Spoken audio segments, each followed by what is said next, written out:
Hello everyone and welcome back to another video from Apps Academy.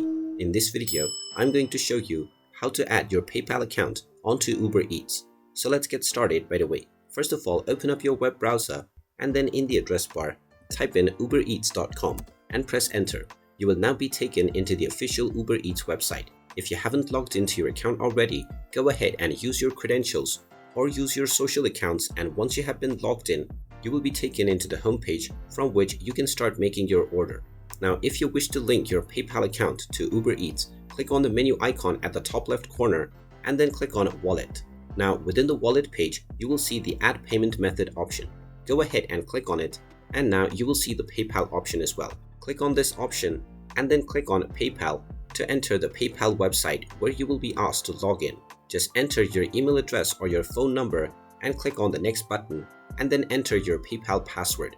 Once you enter your password and click on the login button or use your verification code to log in, your PayPal account will be linked onto your Uber Eats account.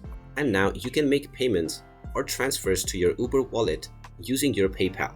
And there you have it. That is how easy it is to link your PayPal onto your Uber Eats account. If you find this video helpful, make sure you hit that like button and subscribe to our channel if you haven't done so already. Also ring that notification bell to never miss another update from us. Thank you for watching, and I will see you again in the next video.